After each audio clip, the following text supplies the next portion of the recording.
Believe in Everything Auburn is brought to you by BetOnline. BetOnline.ag, your number one source for all basketball info, stats, news, and scores. You can get the latest odds and lines, including the latest player reports for this year's NBA playoffs. BetOnline is always your sports information headquarters for every season, and we have you covered for all your sports wagering needs. That's basketball, MLB, NHL, right into UFC and boxing. It's the fastest and easiest way to get your betting info, including live betting options and your favorite casino and card games that you can play right from your home. So head to the website today or use your mobile device to get in on the action. And be sure to use our promo code BELIEVE to receive a 50% welcome bonus on your first deposit. And that is BLEAV at betonline.ag, where the game starts. Campbell in the end zone. Caught. Touchdown Auburn. Touchdown Auburn. A miracle to turn the hair. Nothing but green grass ahead of him. As hard as they're going to try, they're not keeping this one off this field tonight. 100 yards. Can you believe it? I still can't believe it. Now presenting Believe in Everything Auburn with your hosts, Taylor Davis and Jason Campbell. War Eagle, everybody. Welcome back to Believe in Everything Auburn. I'm Taylor Davis. He is, of course, Jason Campbell, and we're back, baby. And we're back with one heck of an intro. Jay and I didn't listen to it when we recorded, but I am going to put it in editing. And so just have to acknowledge how cool it is. Shout out to T-Will, Travis Williams, for dropping that epic song back in the day so that we could all now be inspired by it all these years later. But welcome in, everybody. It's been a minute since we last talked, and as expected, plenty to catch up on. Transfers, draft recap, baseball and softball updates. A lot's been happening. So we're glad that you've joined us. Your girl's been on honestly like a 10-day escapade across the country for weddings and bachelorettes, and I have 2 more in front of me the next 2 weeks. So that's definitely been my life lately, but enjoying it. But all that to say, we are back on the podcast and appreciate everyone being flexible with our schedule. Little housekeeping. Obviously, we weren't able to do an episode last week because of travel. This week and next also include travel, so we will be doing 1 episode a week this week and next. We'll be on both YouTube and audio, so you can get us anywhere, but just wanted to give an update on that.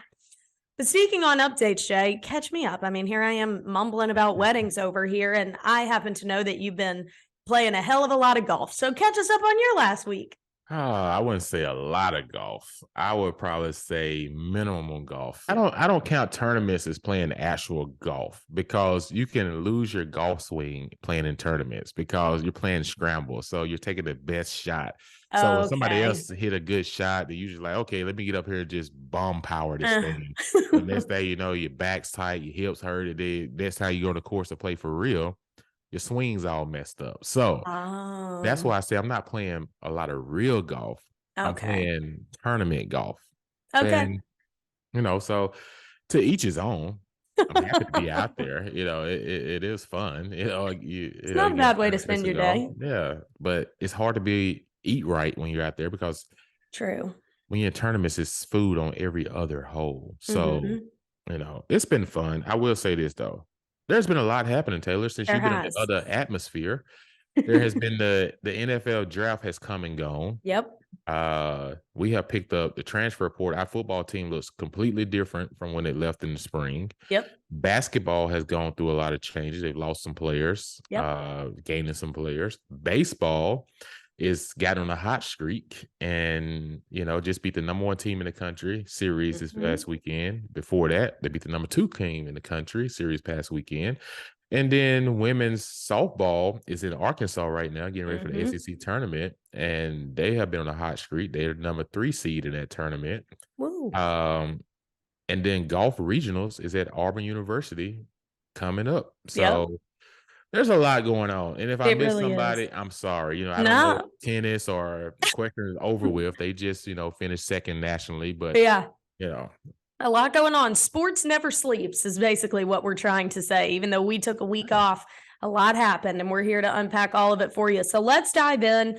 You mentioned the draft happening, so let's go ahead and start with that.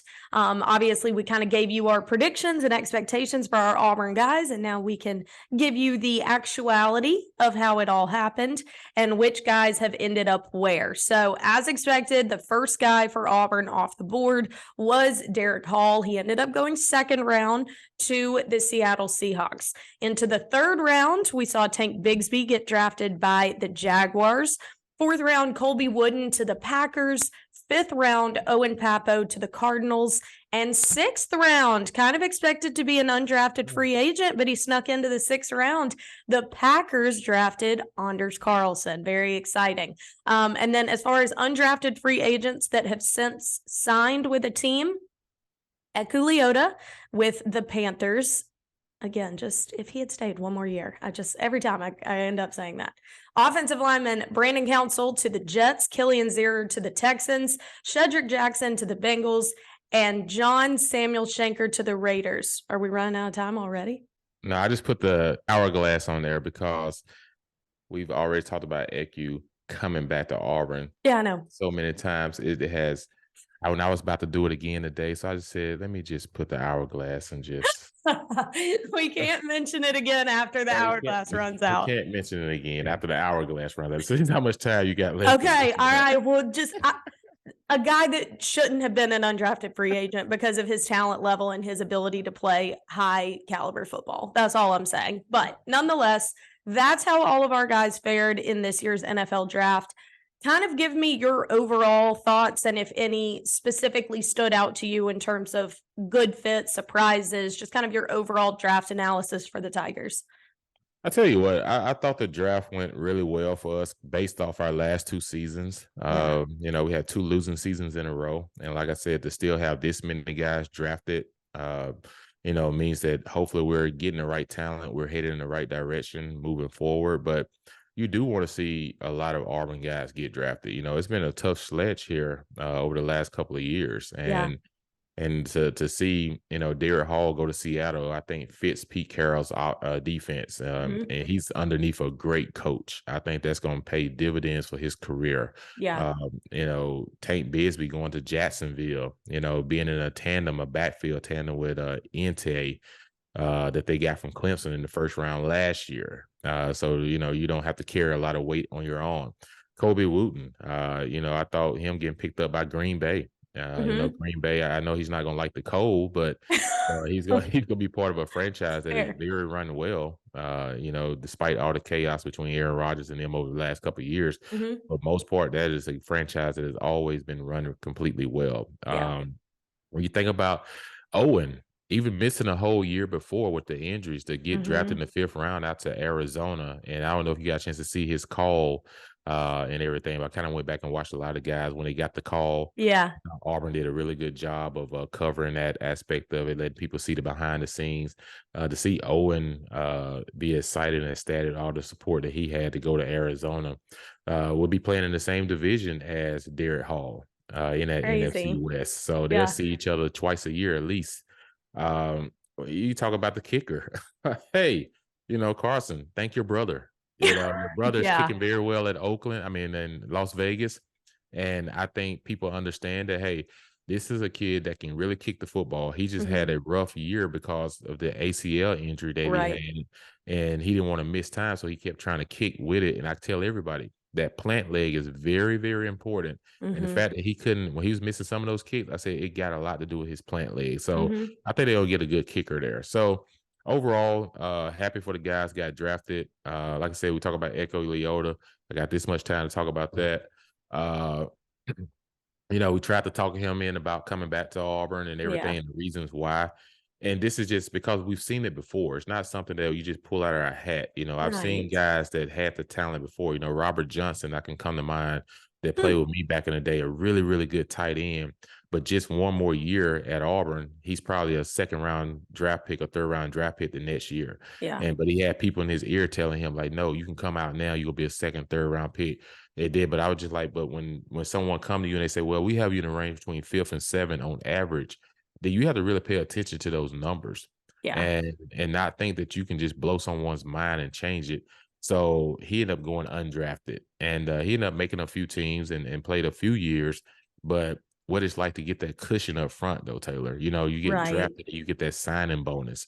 That's a huge difference instead of trying to claw your way onto a team basically without a big signing bonus. But now you're trying to find time to get years in to build retirement. So, you know, I hope he makes it. He's a pure talent. I think being in Carolina with Derek Brown will help him, even though him and Derek wasn't together at Auburn, but to have another Auburn guy there, I think will help him. Real quickly before we get off the draft, what team would you say had the most efficient draft? Obviously, on night one, a quick trade by the Texans to get back-to-back picks. I was really impressed getting CJ Stroud and Will Anderson back-to-back, like two guys that I just think are really going to make a splash in the league. Yeah, I tell you, it's draft is always an interesting night. You know, we both talked about one of the quarterbacks, Anthony Richardson or Will Levis, you know, one of them falling out of the top 10.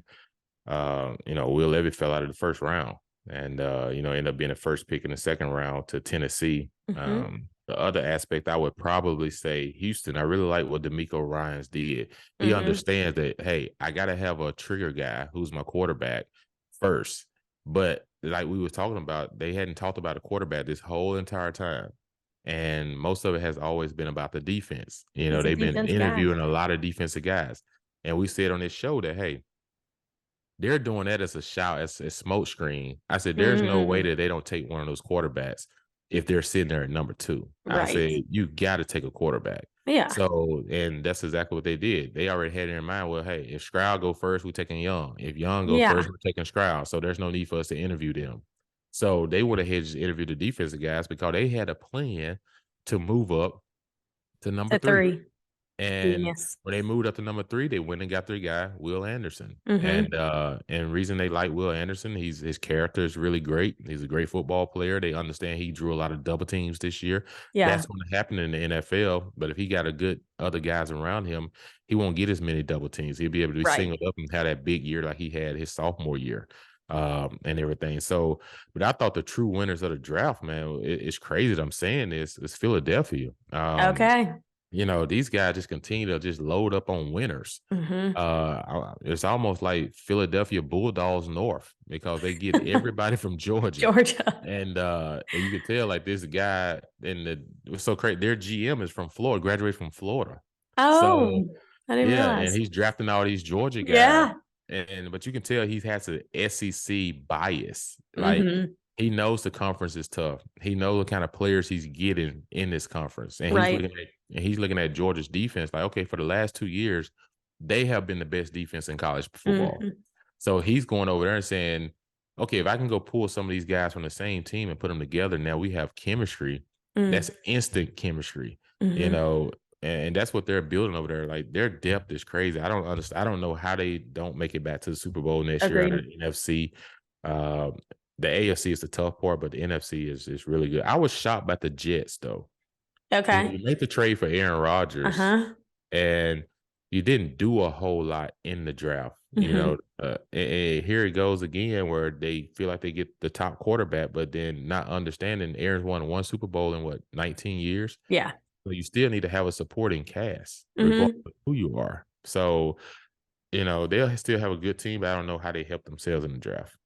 It kind of makes you wonder, like we talked about when the Rodgers news broke, are they going to try and bring some of his familiar veteran pieces over with him, kind of like Tampa did with Tom Brady? Yeah, I can definitely see that in terms of their draft approach on the heels of one of the biggest NFL trades in quite some time. So, but nonetheless, it was an exciting draft, as it always is. A lot of really special moments in the green room with families and the videos of the den and getting the phone call. Like those really never get old. Really, really special. So congrats to all the guys that saw that dream realized, and looking forward to seeing all of them play at the next level. So, but as for college ball, that never sleeps either. And this coaching staff has been hard at work, really diving into the transfer portal as the spring window closed and all of the guys that would have entered the portal had to be in. Then you get to work on the guys that still are in there, which ones you're adding to. And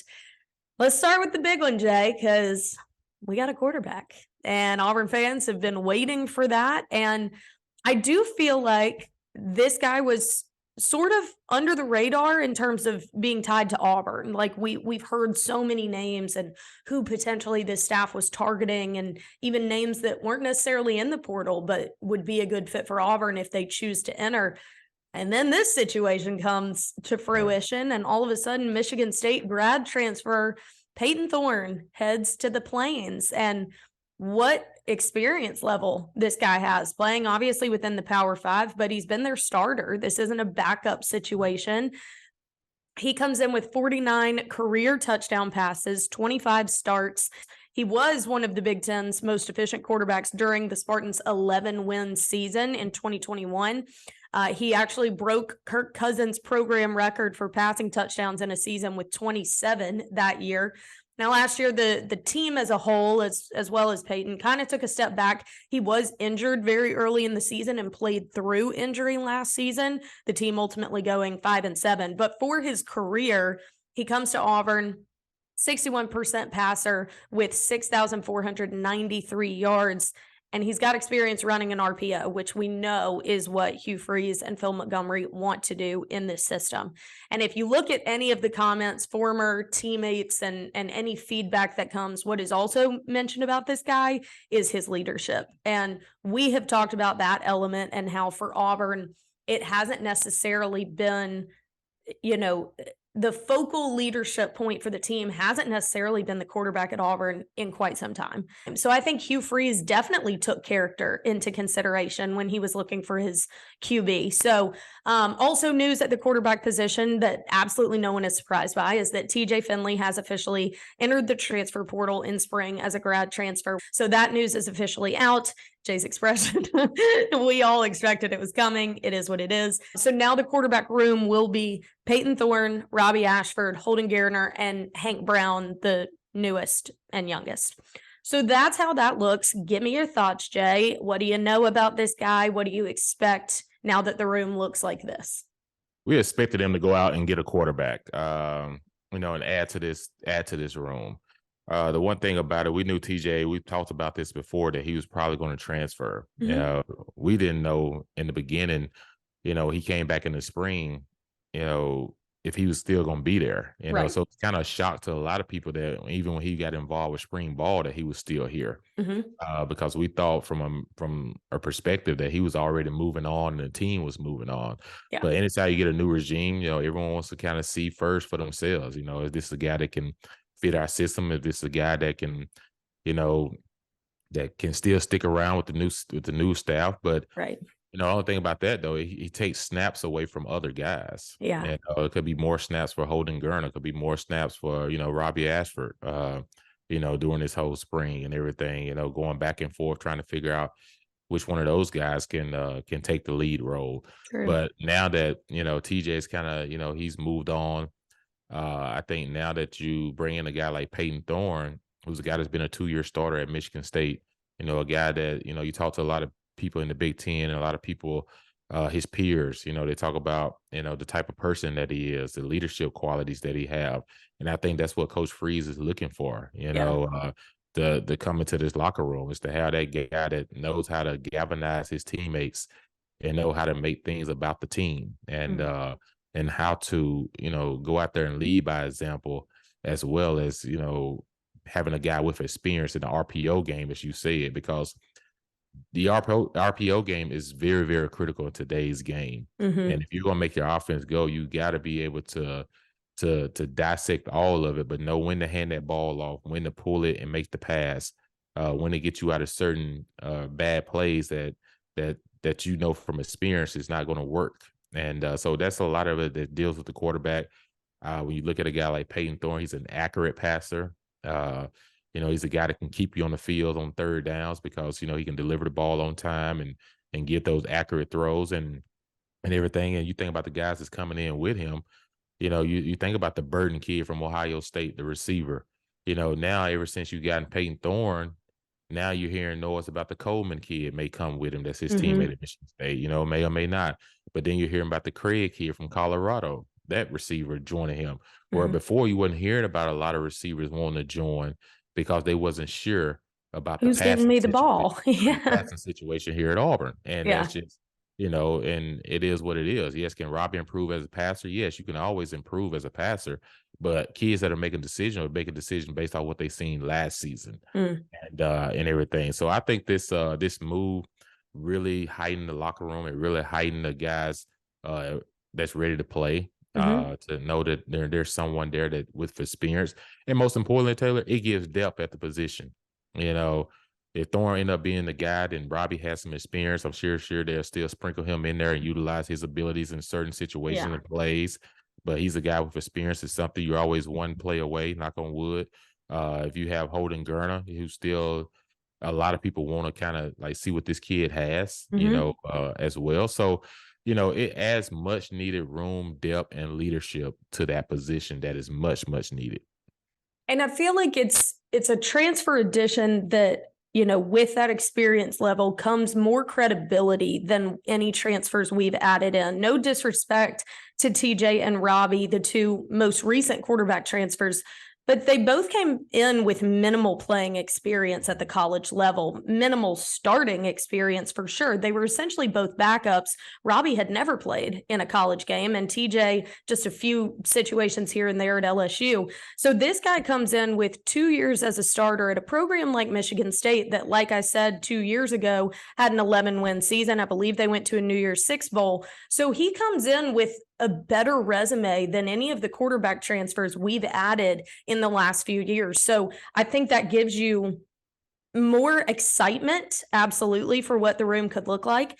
And tale as old as time, it's going to level up the guys around him. There's no way it doesn't. I don't think that Robbie has really been threatened by competition thus far. And now maybe threatened isn't the right way, but I think you wake up a little bit. I don't think the job feels like yours anymore because you've got this guy coming in that literally has led a team in the Big Ten, which has become, a solid conference in college football, to high levels. And last year certainly wasn't the showing that it was the year before, but he's got more experience than, what some of the competition has had when they came in, Robbie included. So I think that this elevates everyone. I think that this challenges everyone.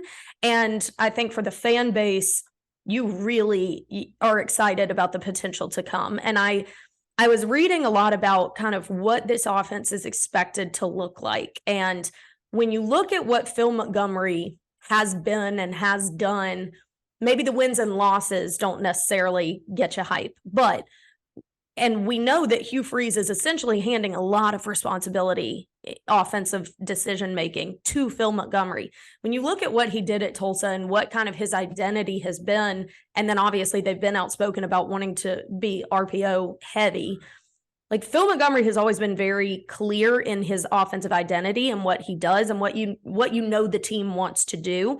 Right. And it is kind of pound the football. They want to run the football, they want to hand it off, and they want to sprinkle in play action pass to make it more effective. That is going to be efficient if you've got the personnel to do it. And I think they absolutely have that in the backfield. This group of running backs is insane. And they've invested in the offensive line. So you feel confident about that. And you've got a guy like Robbie who you can put in with packages like that to make that thing go. But you need that guy that can open up the passing game and mix in that play action pass so that we're not as predictable as we have been in the past.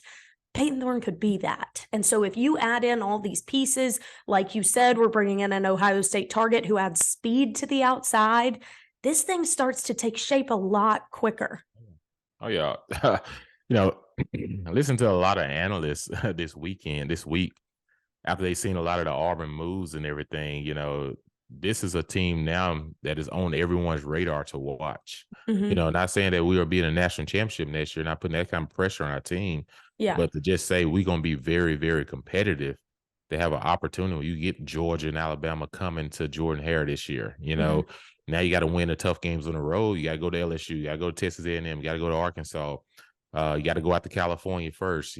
All those type of games are critical games, but you get the two big powerhouses for the last couple of years at home. So you really don't know what the season can really shape up. So there should be a ton of excitement around this program this year, like, because this is going to be a lot of new faces. It's a new beginning, it feels like, because when is the last time we signed relevant offensive linemen? Relevant. Uh, Good you know what I'm way to saying? put it. Like we've signed SEC style offensive linemen, and everything. We're now 9 deep at that position. So, which you need to be 9 or 10 deep every year at that position because how physical it is up front. So, and we add another one this week, from Tulsa. We get another offensive lineman. So, and I'm pretty sure he's going to come in and probably play somewhere between those guard positions and everything. To get Jeremiah Wright coming off of injury. Everybody loves him. His energy is just contagious. This guy is all over the field. So I'm excited about this group that we have, and I'm excited about what they're going to bring to the table. And you already talked about the running backs, what they're going to do. And now let's add to this receiving corps, Camden Brown. Yeah. Then you already got Nick Martin from Cincinnati. Then you already got Javaris Johnson. You already got Coy Moore. Boy, yeah. And now you're adding, this Burton kid from Ohio State. If you know anything about Ohio State, once the one thing they recruit is receivers. Yeah. So this kid was good enough to sign and play at Ohio State, and he had undisclosed injury his first year. The reason he couldn't play. And now he's transferring into Auburn with 4 years left. You just got a solid player. And then the thing about Payton Thorne is he's not just a 1-year guy. So he could have 2 years because of the COVID year. It's one more year of that. So he gets an opportunity to be a sitting caller for 2 years. So that could be chemistry built. True. Why you have the highly touted kid that's already committed to Auburn in the quarterback to sign this year in December 2023. So he comes in his first year. He's not immediately having to touch the field, kind of learn. And then once he becomes a starter, he could possibly be a 4-year starter. So this thing is starting to take shape like it should be, where you have guys that are ready to perform now, but then you have guys waiting in the wings that's going to be ready to perform once that group leaves off. And we haven't had that. It's been a big fall off, That's so true. Everything. So now we're building it to like, okay, one lead, one replaces. Yeah. That's how it has to be. And growing within, like, I think there's so much value to that. Guys kind of starting with the program, getting to witness development of older guys, maybe even a bit of a quarterback competition, and then being more equipped when your time comes. It kind of goes back to like the typical way of recruiting and stuff when transfer portal wasn't the case. I think at the quarterback position in particular, it's so valuable for them to have that experience, to grow within the program. But a lot of that is also coaches' continuity. And we also have not been in that situation. And I mean, look, when I look at what this coaching staff has done since being hired and brought in, it just reiterates how problematic the last 2 years at Auburn were. Like, I really think we all knew when we were in it, but now that we're on the other side and we're seeing this coaching staff has already gotten this thing back to 78 scholarships being utilized. They're up to 16 transfer additions. And like you said, relevant transfer additions, guys with experience and with credibility and with potential. And it already feels like Auburn football again, And so I think it brings another light to how wrong the last couple of years were. It was brutal. It just goes to show you that the effort wasn't there. Not at all. And going out and getting the right type of people. It does hurt you as an Auburn person that the millions that we've just kind of thrown away, over the last, 2 years because the fact that someone didn't buy into the program from the start and the effort wasn't there. But now to see the effort being put where it's supposed to be, and someone that shows that they want to be here, not for short term, but this is where they want to be completely. Exactly. And see that. So, and we're getting good character guys. We're getting guys that fit Auburn. We're getting guys that fit the attitude, the mindset, believe in hard work, believe in being great teammates, believe in pushing each other, encouraging each other, and sometimes you have to, wing out some of the ones that, are bad apples. Don't fit that. Yeah. If you want to have a successful program. And so, we'll see how this thing continues to keep transpiring. We love it. Expectations are that Payton Thorne will be on campus within the week to kind of get acclimated and get started. What is this time of year like for the players? We talk so much about what the coaches are up to, but obviously you got a while before summer and even fall camp starts. So what is this time of year other than finals? Woof. What are they kind of up to at this point? Yeah, most of them have already taken their finals. Graduation was this past weekend, so most of the guys are at home right now. Okay. This is their time to go home, and they get basically 3.5 weeks off. They typically come back the Monday, Memorial Day weekend. Gotcha. And that Tuesday they usually start workouts. So and it's full force there until you get another break in the end of July. You get about 2 weeks off before you come back to start training camp and getting ready for the fall season. So they'll have 2 breaks. One is now, and then the other will be 2 weeks before the season starts. So this is a critical time because a lot of guys, it's not time to go home and pack yourselves up with peanut butter jelly sandwiches and, sit on the You couch better and not. play Fortnite and video games all day. Like, this is time for you to be outside working out still too. Go up early in the morning, get your workouts in. What I always say, what you do when no one's watching is the key to your success. It's either going to show that you've been working or you haven't been working. So those guys that have been working, once they get back, our strength coach not going to take any slight. He's going to put them out there and start working out. And he's going to see who was doing something these last 3.5 weeks. So and those true. guys you see cramping up a lot or pulling a calf or a hamstring. That means your butt was probably playing video games and just eating whatever. You haven't been working out and putting yourself in shape. So this is a critical time for a lot of guys while you're away to make sure you're staying. Because, Taylor, you get a booklet when you leave. They give you a booklet, and it tells you all your workouts in there, what to do on a daily basis. So you have your workouts. I wish I would have kept some of mine back when I was playing. I know. That would be cool. So I can utilize them now. And that. Right. Right. Taylor don't want me to show up. But no, I want to utilize them. But it would be good to have one of those. Yeah. So they have a booklet to go by. And it also has nutrition in there, like what they should be eating and not eating. So, which can be really hard because I remember when I used to go back home in Mississippi, no matter when I was in the pros, I tell my mom what I couldn't eat and she cooked it anyways. So I'm not going to sit there and just look at it. I just eat it and just go do another workout after the Exactly. I mean, come on. Southern mamas, they're not going to not cook for you. Yeah. I'm like, Mom, I don't need no grits and butter and all that stuff today. I'm good. She's like, yeah. Yeah, go next morning, biscuits, grits, bacon. Is that gravy? Everything, afternoon. Hey, Mom, I don't want no desserts, pound cake, pecan pie, apple pie. I just so everything I say, it was always the opposite. And she listens to our episode, so she's probably going to be like calling me after the fact. But it's true, so I would have to work out double tough.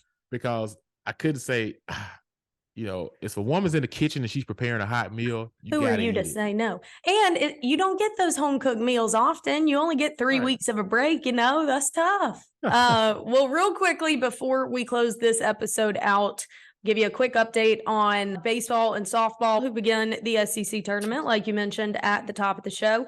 They finished their regular season alone in third place in the final regular season SEC standings, which gives them a first round bye in the SEC tournament. So games are happening today. I'm sure they're on as we speak, but the first time Auburn plays will be tomorrow morning at 10 a.m. and they will face the winner of LSU versus Ole Miss. So best of luck to the girls. They finished the regular season, 39-16 overall, 15-9 in the SEC.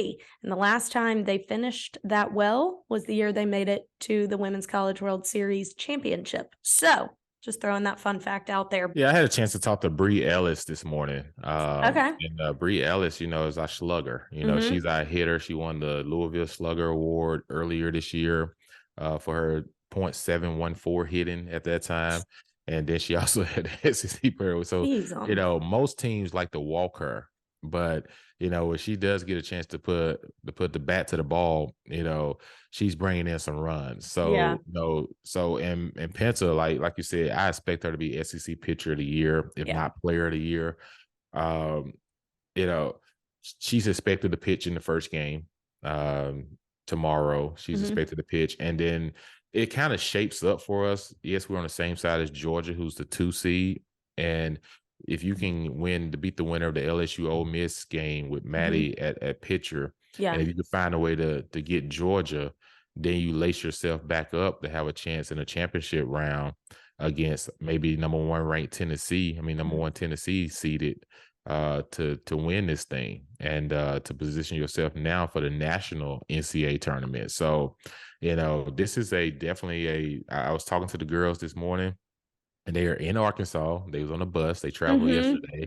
And so I got a chance to talk to them today when they was at Arkansas and going to practice this morning and everything. They talked about playing with a chip on their shoulder. They feel like that they haven't been heard enough about. They feel like no one's really talking about them. Everyone is talking about, everybody else but them. So Bree Ellis has said that this is a definitely a chip on their shoulder, and that they're taking into this tournament and moving forward. Auburn tends to do well when they play like that, and that's in like all sports. That may just be an Auburn thing. Yeah. All right, I think so. That's why I told her. I said, hey, typically that's when Auburn really shows up and shows out. And I'm pretty sure you'll get to this next on the baseball thing. We'll talk about that, but it's typically when they show up and show out is when their bats are against the wall or they're not being recognized or respected as much. And that's typically goes in our favor because you don't get comfortable. You keep playing with that push and that edge. And I think that's what this team is taking into this tournament. 100%. And baseball has absolutely personified that in the past few weeks. The last we spoke, they had kind of gotten into a slump, and Butch Thompson said, like, we have to fix it now. If we're going to do anything, if we're going to have any chance at postseason, there's no more time for growth. There's no more time for adjustment. You do it now or never. And good gracious, did they listen? Because then they had back-to-back series wins over two of the SEC's best in South Carolina, which was in Columbia, and then came home to knock off number 1 LSU, which included a 12-2 run rule win on Sunday. Case and Howell had 2 triples and 5 RBI in that game. Last night, they were slated to play Samford. Unfortunately, that game had to be canceled because of weather in the area. It will not be made up. So the next time that the team plays is this weekend in Oxford against an Ole Miss team that has really struggled this season on the heels of a Cinderella national championship season last year. It's crazy how that happens in baseball. Similar thing happened in Mississippi State a couple years ago. So really interesting how that goes. But they will head to Oxford for a three-game set with Ole Miss this week. They'll have another midweek game next week. I can't remember who, and then a weekend series with Missouri. So if this team can close out strong and get into the tournament, Butch also said before the Columbia series, anything that we do now has to be some sort of credible win. And South Carolina and LSU are credible series wins. I mean, those are two of the conference's best. So he was saying for anyone to give any sort of weight to anything we do now on, it has to be against caliber teams like that. And they've done it. So if they can kind of continue that momentum through the stretch, I mean, this team just continues to fight tooth and nail. And it is definitely the personality of Butch Thompson personified in his team. Yeah, have you ever heard Butch speak? I'm sure you have. Yes, he's one of my favorites. Yeah, he knows how to draw a room. He knows how to get the best out of his players. He knows how to inspire young men and to get the best effort out of them. Yeah. Like I said, like Auburn is not like Georgia. Georgia is like a lottery state, so they get a chance to get full baseball scholarships, where in Auburn, in the state of Alabama, is not. So they only can get partial baseball scholarships. So then, that's why NIL is so important, to that baseball program to help the kids play for the rest of their scholarship, to make them want to come to Auburn. Yeah. The other aspect of it is that he's getting a lot of guys that love Auburn and want to be there, because you're choosing to come to a place to give you a partial scholarship and everything, but you can help find them help once they're there to help get them to that level to pay for their scholarship. But at the same time, though, to sit in a kid's room and to tell them, hey, you can only get a partial scholarship, that means that this kid wants to be at Auburn. So when they come to Auburn, they're going to play hard. That's why this team has that tenacity about them, tenacious about them, that they don't flinch. It's because they've been recognized as the comeback kids mostly this year. And, I talked to Case and Howell earlier, and I asked him, I said, Case, and I said, what game was it to you guys that changed your season? It's always that one game that say, hey, we can get going. And he talked about the comeback win against Georgia Tech, and how that was one of the games they felt like that kind of got them going. And everything. Of course, they had one against Mississippi State a few weeks ago, which was very huge. They was down 7 runs, and they come back and win that game. And Friday night, you lose to LSU 3-0. And then you come back Saturday, which I was in attendance on Saturday, and it's at least about 10,000 people there, because it was people up in the parking deck on top, people all in the back and around the outfield. And plus, it was graduation weekend. So people was coming from graduation over to the game. Yep. So it was just a lot happening in Auburn this past weekend. And, that team came out against LSU on that Saturday, and LSU kind of hit them in the mouth a little bit early. And they got up on them early. I think it was like 3-1 or 4-1. But then Auburn fought themselves back and ended up winning that game 8-6. And then the next night they win on Sunday to close it out. So you talking about beating the number one LSU team who is loaded with pitchers and stud hitters. I'm talking about how you get the ACC Player of the Year last year from North Carolina State to LSU. Ridiculous. Ridiculous. And then you look at South Carolina, to go to South Carolina and win that game. You went to Mississippi State, who's another powerhouse when it comes to like loving baseball. Matter of fact, they set the record this past weekend for 16,000 fans at a baseball game. Golly.